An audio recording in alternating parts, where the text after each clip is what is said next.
Broadcast Service. Radyo Pilipinas. Radyo Publiko ng Bagong Pilipinas para sa Bagong Pilipino.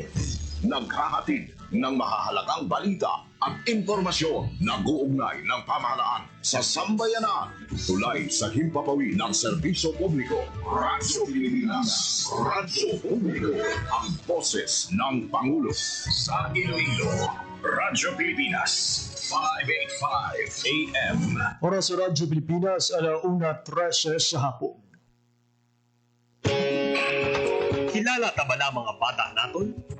Mahang pantabala ang mga pamatanon? Din bala padulong ang ginagabing paglao sa nasyon. Generation Y ug millennials kung tawgon. Ano pa man ang tawag sa ila, sila ang aton kabataan, ang palaabuton sa nasyon. Aton sila kilalahon, aton hibaluon. Kuhaan sang inspirasyon. Hisayron ang ila aspirasyon. Diri sa Youth Connect. Youth Connect. Isa ka oras na programa sa sining nga estasyon, Radyo Pilipinas Iloilo.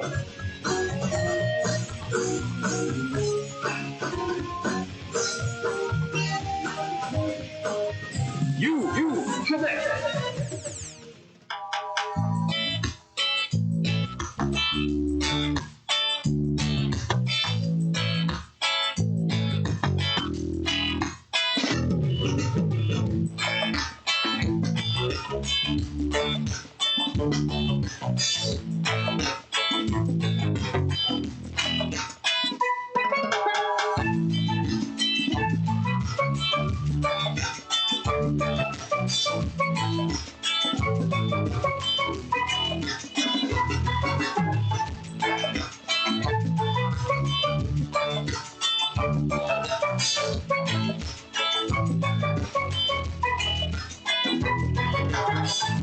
Mayong hapon Pilipinas, mayong hapon Western Visayas. Syudad kag probinsya sang Iloilo kag kutob sa manabutan sang amon pagserbisyo.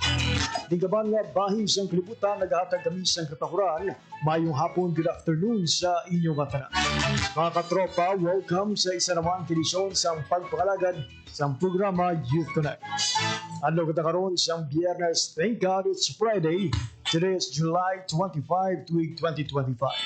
Pinamabiyan ang ika-4 kag katapusan nga Biyernes karon nga bulan sang Hulyo tuig 2025. Ang ikaw po ninyo, tubtob, alas 2 o kung alauna, 55, subong iyang hapon. Ako ang inyong alagad, JP Herbas. Punta na kita sa isa naman ka edisyon sang pagpangalagad sa programa Youth Connect. Pagbabati sang isa naman ka astig storya sang isa ka pamatanon diri sa Western Visayas. Mabiyan sa itong pagpangalagad subong nga hapon, mangin kaupod naton ang isa sa mga founder sang Eco Sheets. Isa ka agri-negosyo nga ginhingadlan nga isa sa mga national winners sang Young Farmers Challenge 2024. Hibaloon naton mga biyan, sige lamang madugay ang istorya paano bala nagsugod ang ila agri-negosyo kag kung paano ginbag-o sa programa sa gobyerno ang ila kabuhi bilang mga pamatanon. Maloon man naton ang ilang inspirasyon sa likod sang pagsulod sa sining agri-negosyo kag ang ilang mga plano sa palaabuton. Ang po naton sila lamang madugay ang isa sa mga co-founder si katropang Cedric Igiron sa Eco Sheets. Ito na pagpadugayon pamabiyan maghatag na kita sa malipot nga panunggong sa atong pagpanimbalik mangin po na nato ng asun bisita for the week. Hindi kagiban pa nga impormasyon pagkatapos lamang isang pila ka pahanundong. Time to celebrate kulturang Pinoy. Tradisyon, musika, sining, literatura at iba pa. Anything and everything fun and Filipino. Ito ang Pinoy Kultura.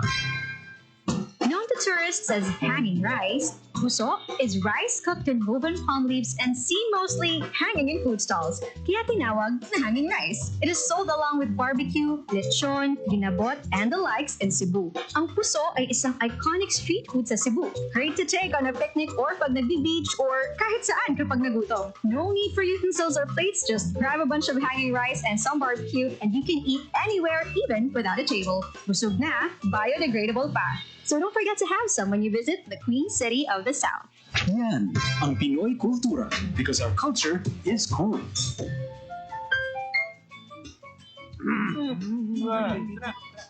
Chong chong chong chong, pasipol-sipol, mga manong sa labas. Magtigil at gumanang, kaya ikaw sa nabibig, kundi maganda ang nakalabas. Pare, ang catcalling ay isang uri ng sexual harassment. Di biro ang sexual harassment at di nakakamacho ang pang-aabuso. Kaya ikaw sa nabibig, kundi maganda ang nalabas. Isang paalala mula sa Philippine Commission on Women at ng himpilang ito. Time to celebrate kulturang Pinoy. Tradisyon, musika, sining, literatura at iba pa. Anything and everything fun and Filipino. Ito ang Pinoy kultura. One of the fondest memories I have as a kid is riding the jeepney. It made me feel like a king. Dahil ito ang King of the Road. The jeepney or jeep is a cultural symbol that has transported us to school, the office, sa mall, at sa iyong first date. Mura, makulay, at mabilis. Yan ang ating jeep. Maribang, umusog-usog ng konti. Sakay na! Yan ang Pinoy kultura because our culture is cool. Oras sa Radyo Pilipinas, 1:19 na sa hapon. Siya po nagapamati ka mo sa pagpalagad sa programa Youth Connect. You connect! Pagyan sa sining nga oras, bringin ko po natin sa itong pagpalagad ang isa sa mga co-founders sa Eco Sheets, isa ka agro-negosyo gikan sa Buruanga Clan, kaginingad nga isa sa mga national winners sa Young Farmers Challenge 2024. It's honor nga makaupod sa ito nga pagbalagad subong iyang hapon si katropang Cedric Igiron sang Buruanga Aklan kag isa sa mga co-founders sang Eco Sheets. Katropang Cedric, mayong hapon. Hello everyone. Yes, Good katropang afternoon. Cedric sa aton sining nga mga tagpalamati nga first time mabatian ang imong pangalan. Sinubala si katropang Cedric Igiron. Okay, so good afternoon everyone. I am Cedric Igiran from Buruanga Aklan, and I just graduated last year with a Bachelor of Arts in Communication at Aklan State University, Banga Campus. One of the national awardees of the Young Farmers Challenge and the Department of Agriculture, Startup Non-Food Processing category. So together with my business partner, Jenny Sarmingo, who is unfortunately hindi makaupod sa atin sa mga adlaw. She is a graduate of Bachelor of Science in Agriculture and same school lang din naman kami.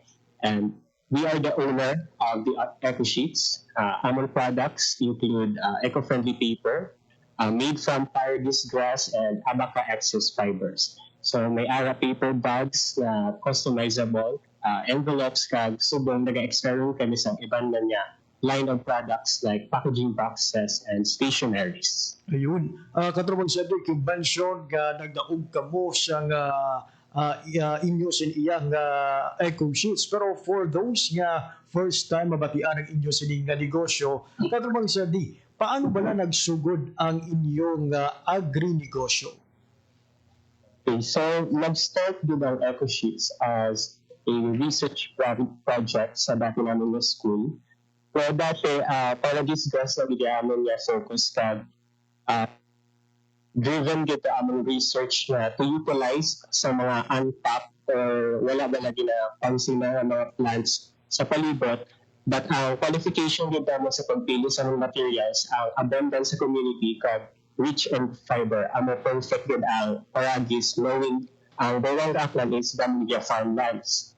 Sa ulihin na nag-add sa Abaca excess kay isa rin sa mga problems sa mga traders dito sa Aklan, knowing Aklan is one of the top suppliers ng abaka sa Pilipinas. So, bali Eco Sheets, naging ganap na lamang ito ng business after na nanalo kami sa YFC from provincial, regional, now up to sa national po.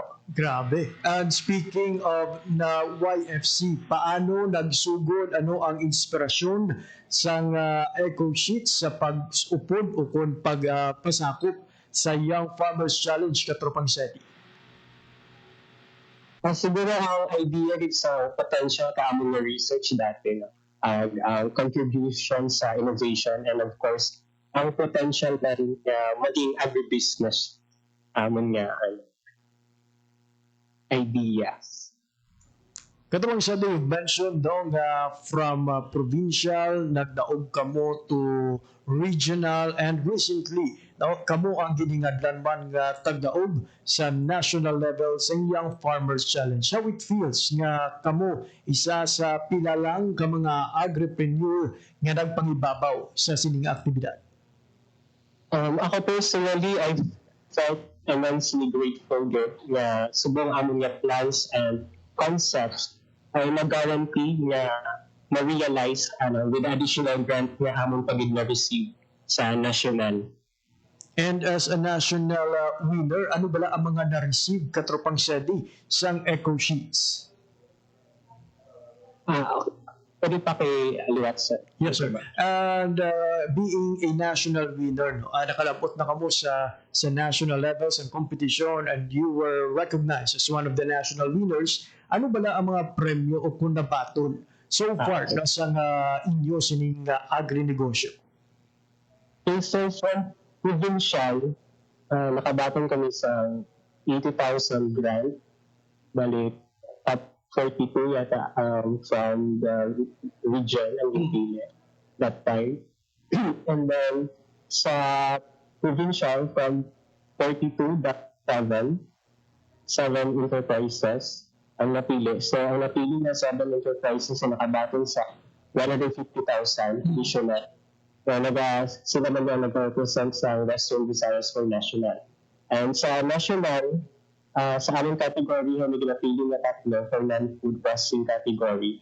Ang mga napili na nagdaog is nakabatong pa sa additional 300,000. So, in total is 530,000.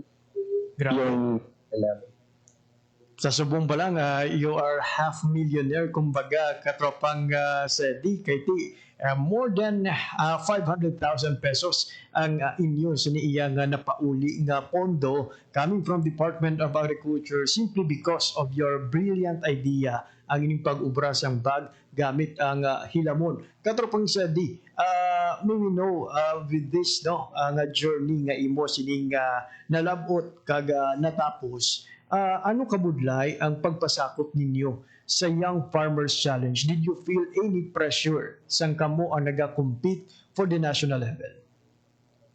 Siguro sir sa yes, hindi din buoy na hindi ba matanggal na meron talagang pressure kasi knowing Western Visayas is very competitive when it comes to YFC kasi it has a reputation ng premier ang ganaog sa YFC at yan po yung pinanghahawakan din namin. And yung pressure naman po, it's like it's for us to inspire man na i-try good ang among nga best para i-uphold ang among mga na record sa Western Visayas. So naman nga good pressure. Pero ano to ang naga-push sa amin na i-ubrahan din namin aming na best man. You started with more than hundreds of entries, Katropang Sedi, before you were chosen as one of the national winners sa siniiyang tuigan nga kompetisyon na sa Department of Agriculture. Na-expect ninyo nga amuni ang mangin kumbaga kalalabasan sa inyo sining ideya kag entry sa Young Farmers Challenge Katropang Sedi? Sa una siguro sir is from provincial and regional, um, agad kami na yung potential ba ng amin na agribusiness, parang sinabi namin na talagang may potential naman talaga siya, like need lang talaga ng more, paano ba namin siya ipoposition sa market and all. Of course, with the help na ng mga, po namin, mga, mga RPMPs po sa regional. Siguro lang din mahirap to lang po siya sa national dahil yung mga kakompetensya po namin doon, iba-iba talaga. At kung titingnan mo po, lahat may potential at magaganda po lahat yung So, hindi na lang po talaga magkakatalo kung paano mo i-represent sa mga panelists sa mga judges kung bakit kayo yung dapat piliin. Kasi lahat po talaga magaganda. So, wala po talagang tapon kung tutuusin. Ayun. And luckily, nakapasok po kami. So, yun naman po yung pinapasalamatan po talaga namin. Ayun. And with the potential ng inyong produkto, naway mas marami pa yung bibili at makikinabang sa proyektong ito. Katropang Sedi, as of the moment, we can see sa screen na dalawa kayo ng partner mo yung gumagawa ng mga bags na ito. Meaning until now, dalawa pa rin ba kayo or meron na kayong mga employees na tumutulong para sa production ng inyong mga eco bags? For now po, sir, kami pa lang po dalawa yung nagpo-produce po talaga. But we already have, we're eyeing to hire some local workers din po. At meron na rin pong, tumutulong din po sa amin to produce po yung mga products po namin. Considering na kayo ay mga young professionals, I don't know, yung partner mo ba ngayon na katropang Sedi for this venture, na siya, graduate na din or estudyante pa? Graduate po na po. Ayun. Bali batch po kami. So, katulad din ng kurso mo, mass communication din, katropang Sedi? Ano po siya? Agriculture. And katropang Sedi, considering that you are both young professionals, kakatapos nyo lang sa inyong pag-aaral, how challenging it is na magnegosyo din habang nagtatrabaho? Siguro po sa part naman yung sa time management din po at sa location na yung pinagtatrabahuhan and yung location ng business. So, mahirap po siyang tawag dito, i-clutch na ang tawag dito ng i-clutch ba po na aga-agaran na napuntahan. Facility kung may problema, kasi nga po yung pinagtatrabahuhan. And of course, yung communication din sometimes. Pero lang din naman, mediated din naman. So, dun po yun, nagkaka-problem din po. Katropang Sedi, so we can imagine the struggle or yung hirap sa paggawa ng mga bags na ito na ginagawa at binibenta nyo ngayon. Can you tell us the process? Ano ba yung mga pinagdadaanan muna? Gaano katagal bago natin makita yung finished product ng inyong produkto?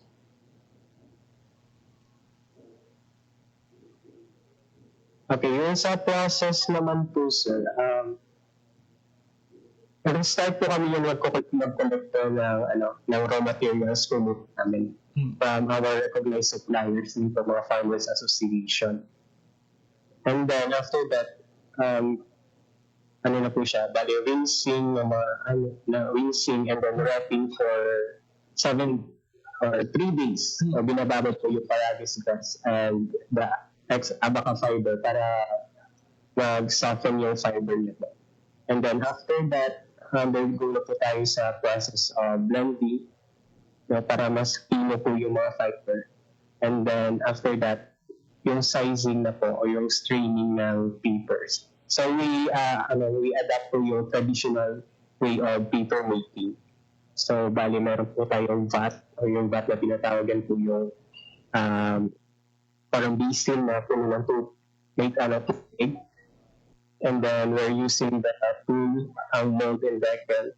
Yun po yung tawag na parang pang-strain po siya, parang seed na pang-strain na mga fiber dun sa tubig po. And then after that, drying na. After drying, dun na po siya proceed sa paper making product paper. Yun na po ginagawa, pinacraft na po siya as paper bags, envelopes, and other paper products din po. Grabe, ang dami palang proseso na kailangang pagdaanan before we can see the actual product na pinagmamalaki ngayon ng bayan ng Buruanga, Aklan. And so we can imagine further, Katropang Sedi, gaano katagal yung prosesong ito from the start to finish before we were able to see or matignan yung inyong finished product? Mga estimated 6 to 5 days.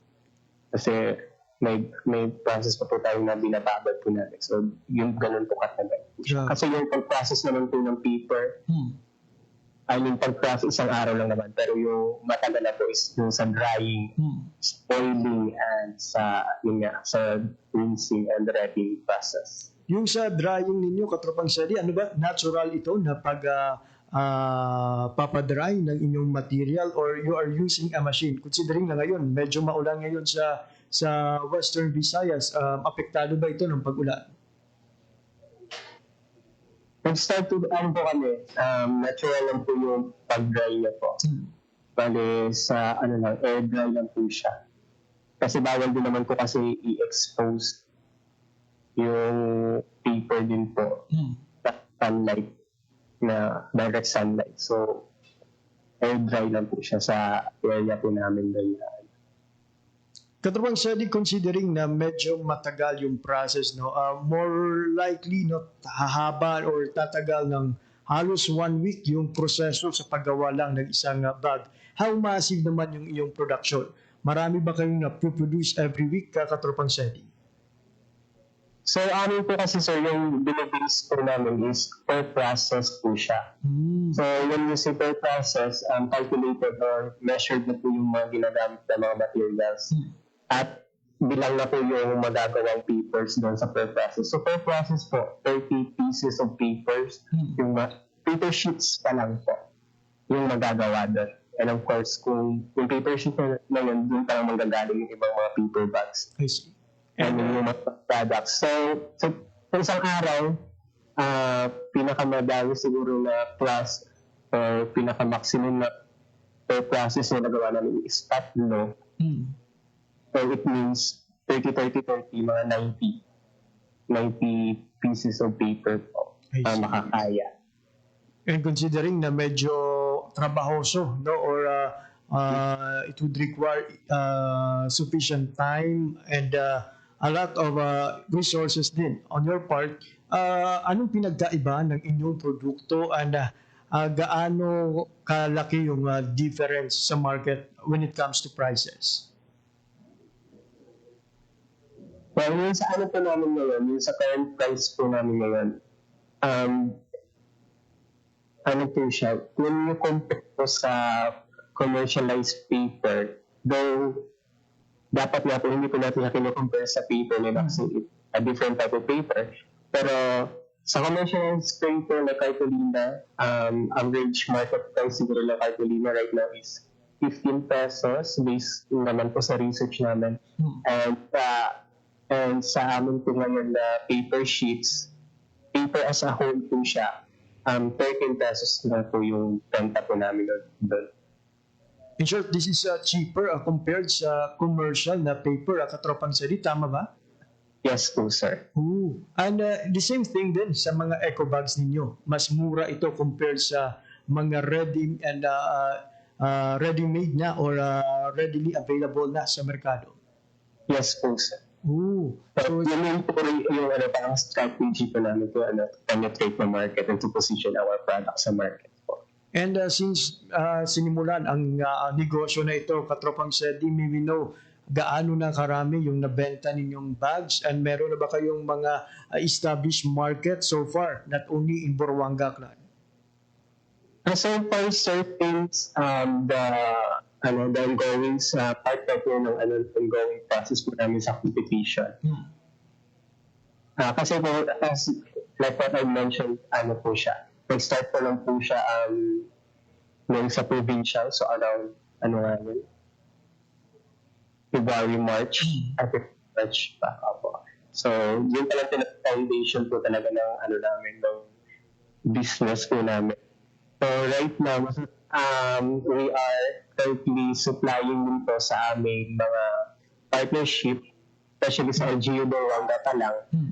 Kaya Buruanga pa lang po kami, sir. Sa mga institutional buyers pa lang po namin sa mga organizations sa Buruanga kami nag-develop. But these are all pre-orders, sir. I see. Because right now we are just starting to, to add, to introduce it sa online platform then.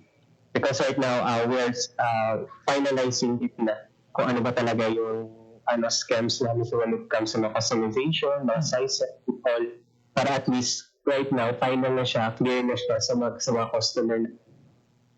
Ayun. Ito na po yung ibibenta namin sa kanila.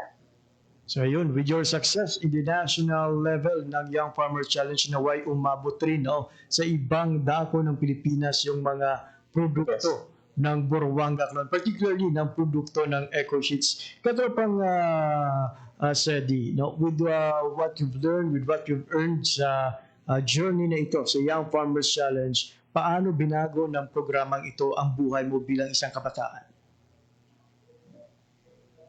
Siguro sir, mas dumami pa yung opportunities. Establish connections din sa ibang na naman ng mga upod sa YFC.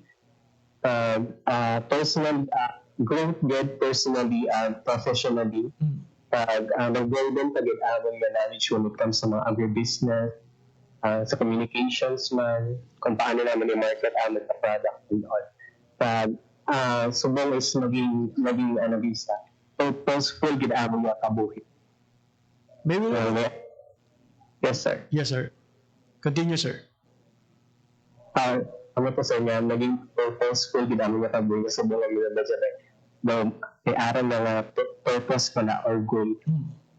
Ayun, no? With the help of other young farmers din na panalo din sa challenge na ito ng Department of Agriculture na may marami pang kabataan tulad ninyo ang mas makilala pagdating sa agrinegosyo. Katrubang Sedi, after winning more than 500,000 pesos at matutunan yung iba pang mga kailangan matutunan sa ninegosyo, particularly sa agri-negosyo, what's the next plan ng EcoSheets?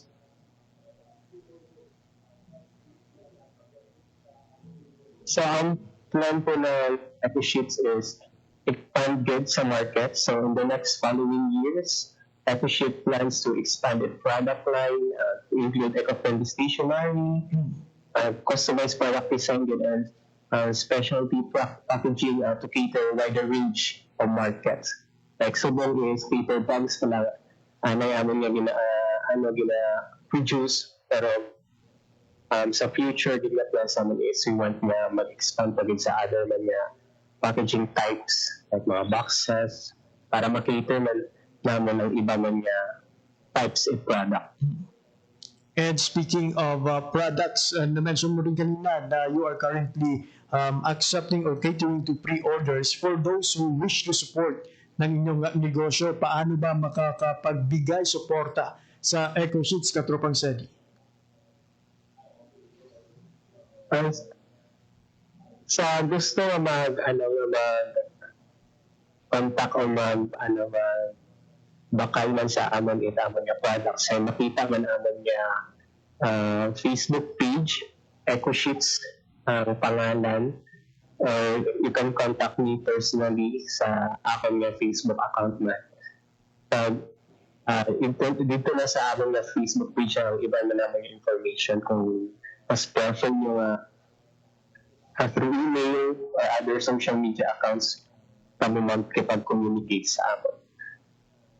Katrawang Sedi, with your success sa Young Farmers Challenge, for sure madamo sa mga kasubong naton nga pamatanon nga handuman nga mangin kasubong ni Katropang Sedi Giron kag sang EcoSheets nga nagmadinalagon sa Young Farmers Challenge sa mga luyag nga mangin young farmer man. Kapag pasakop sa Young Farmers Challenge, ano ang mga tips nga pwede mahatag ni Katropang Sedi?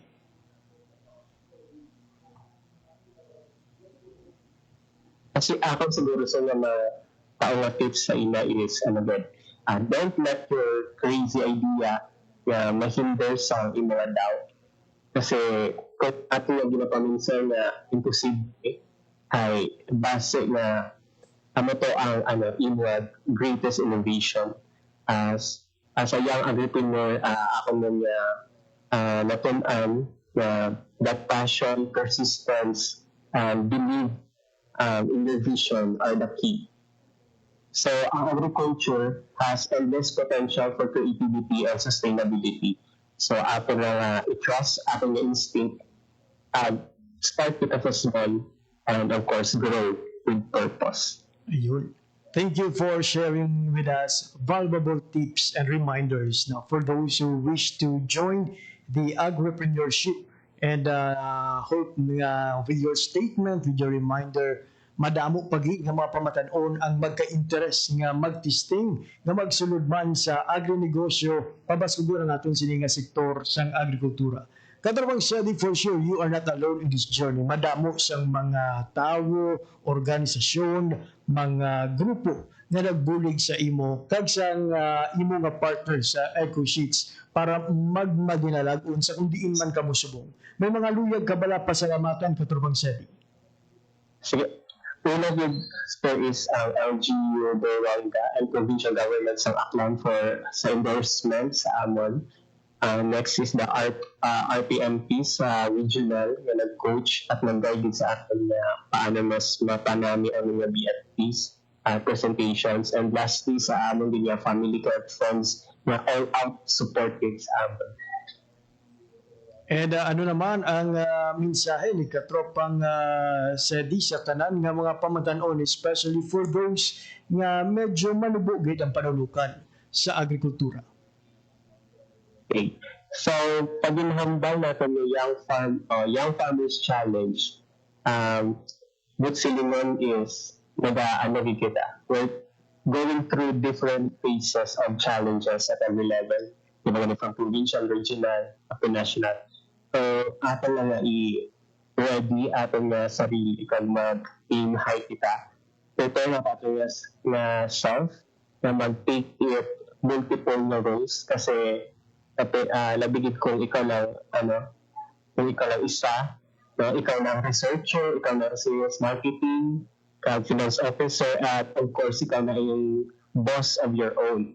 So the most valuable lesson from my entrepreneurial journey so far is the importance man sa adaptability.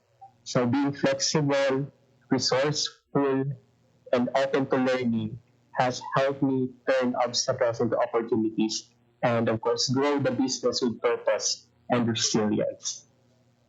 Katropang Sedi, for sharing with us your inspiring story and your astig story and for sharing us your time this afternoon. Madamo gid ka salamat. Once again, congratulations kag padayon. So much, sir.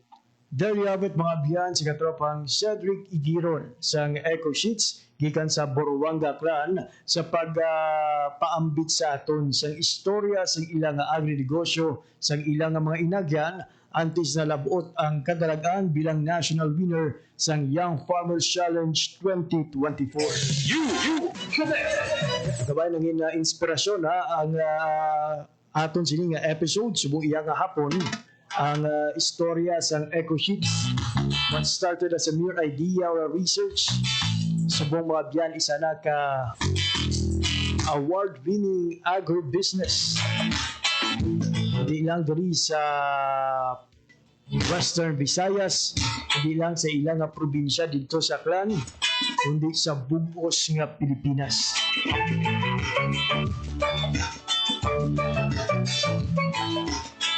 Magaling ni Katropang Sedi, no? Hindi pag i-underestimate, hindi magpadala sa kulba. Diba sa mga crazy idea na imo sini nga ginapanundong will become the biggest plot twist ang imo sini nga kabuhi. Will turn into one of the most significant innovation. Kaangay niya, kaangay nila sa EcoSheets. Kung magdaugman ikaw sang masobra 500,000 pesos.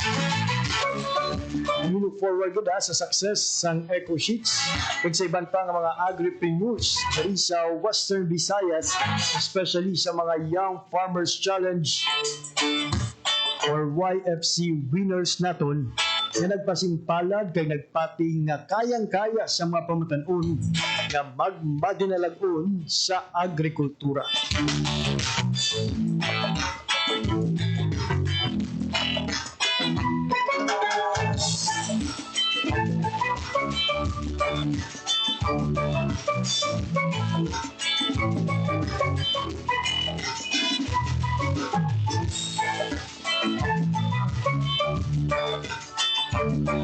Oras sa Radyo Pilipinas, 1:47 na sa hapon.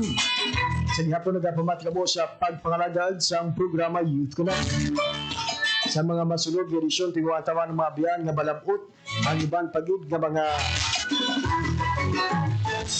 Young Farmers National Awardees gikan sa Western Visayas kag sa Negros Occidental. May balawang mga biyang nga magluwas sa eco sheet sa Boruanga Clan. Ginhingadlan man mga biyang nga national winners sa Young Farmers Challenge 2025. Ang mga entries gikan sa TUPV Talisay Campus ag sa UPV Miag-Ao Campus.